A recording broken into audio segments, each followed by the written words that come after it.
What's happening, guys? Welcome back. I have no idea if we're hopping into a new video or we're just hopping into the last one.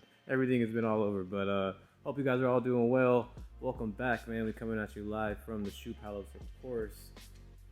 Look at those bellies. Yeah, one of my center caps decided to fall out.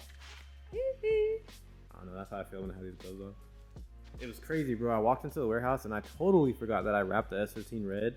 I walked in, was like, God damn, this thing looks so sick when I turned the lights on. I was like, sheesh, I think it's going crazy now. It's freaking art right there. What we have over here is the trunk spoiler for the C63.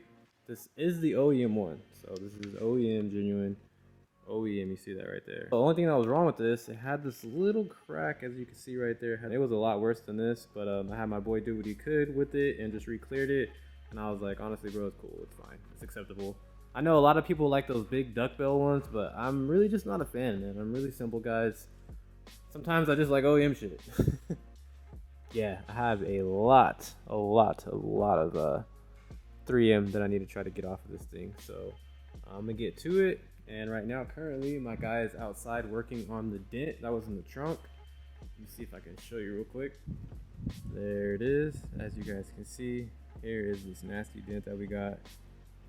Probably one of the worst places ever, too. So let's get a good look at it. My guy about to work his magic. Sheesh. 3,000 years later. All right, guys, we back. Bruh, that OEM 3M is no joke. Even with the eraser wheel, bro, this shit took me like a cool 30-40 minutes. All bad, but it's all good. So I'm just gonna apply some new 3M and she's gonna be good to put on.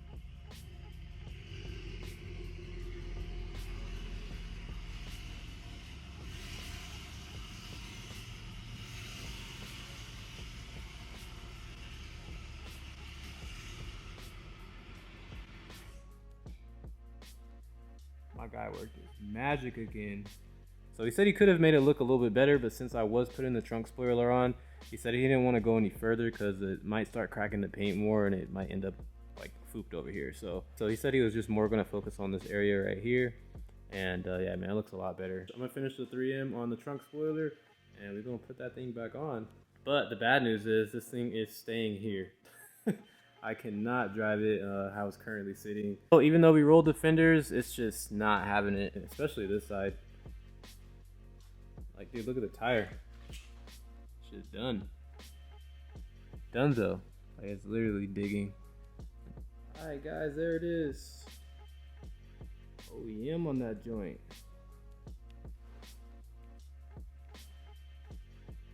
It's like the dent was never there. Definitely looks a lot cleaner. Needed that for sure. 100% the rear tire's got to be downsized. I'm gonna try to stiffen up the suspension a little bit. I'm gonna do a couple clicks and see if that helps a little bit. 24 hours later. What's happening, guys? We hopping back into this video. Okay. Looking a lot better now that we got something on the trunk. I really want to drive this thing, so I picked up some like other set of tires, like random Michelins. I'm just kind of testing the fitment right now. I'm gonna see how the 255 does. I think we'll be good. As long as everything works out, still looks good, then I'll just order some different ones in the same size.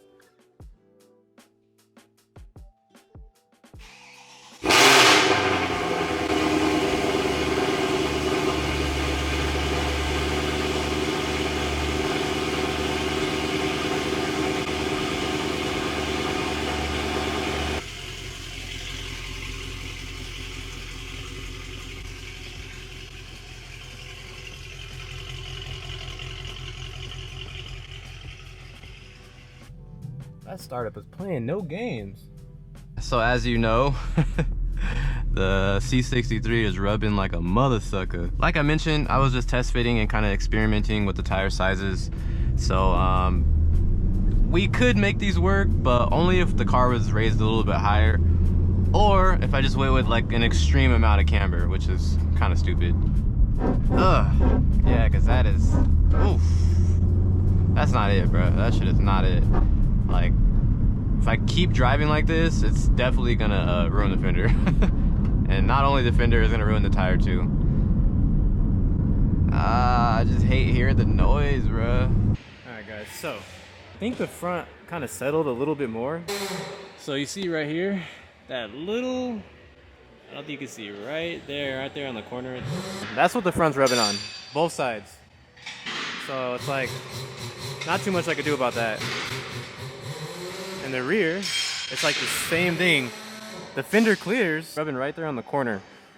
So basically these cars, the corner edge of the fenders is just super hard. Clearance right here isn't the problem, it's right here at the corner. So that's why you see everyone go like low profile tires on these cars.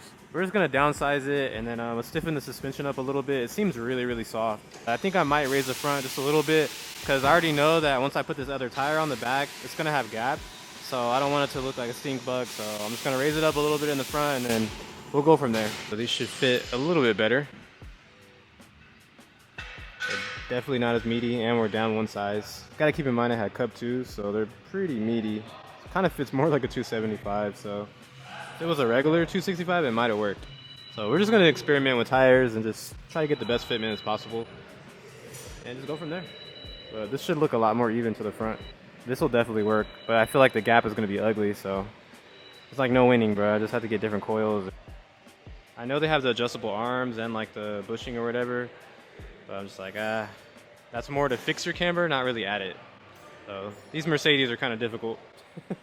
That's why you don't ever really see people with like super nice wheel setups.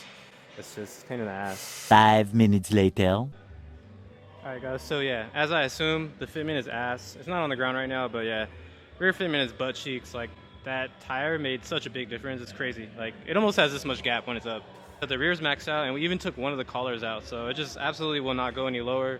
So if I really do want to dial this thing in how I want, I gotta change the coils. Sucks, but it's pretty much the reality, or just running a lot of camber that I don't need, which is kind of stupid. And I also raised the front like 1/4 of an inch because I just didn't want it to look too off. Like, put the wheels on, we'll see how it sits.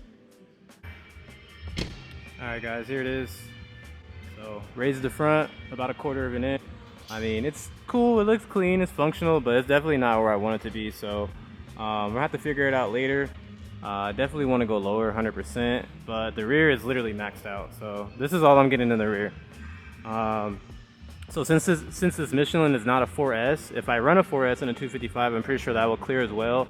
And it'll fill in a little bit of the gap, but the 265 Cup 2 is just definitely not going to work. As far as being functional, no rubbing, this is as good as we're going to get right now. Kind of ass fitment. I mean, it's functional, it's cool, but it's definitely just not me. Like, I want this shit to be slammed, to be honest. It's not my fast car, so I really don't care how low it is.